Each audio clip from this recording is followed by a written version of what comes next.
What's up, OTF? I'm Coach David here with you with another exercise tutorial. Today we're going to be going over the dumbbell lateral step up.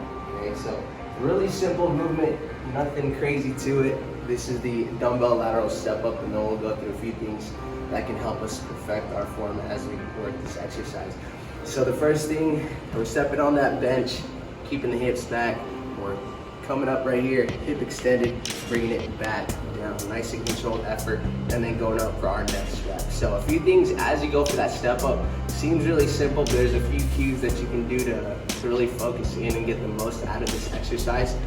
Is making sure that your hips are nice and back before you start loading up that leg that's on that bench, okay?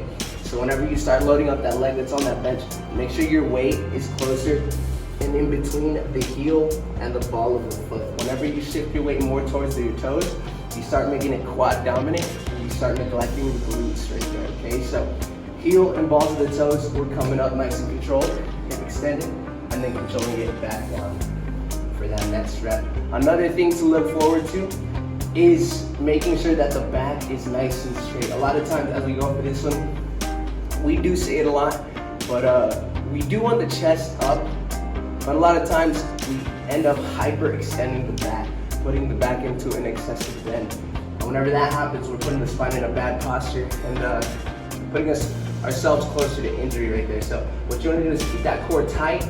Make sure you're thinking of that nice spine alignment, nice and straight. And as you're coming up, pressing through that glute, that top position, controlling it back down with control right here. Nice flat back posture instead of hyperextending, okay?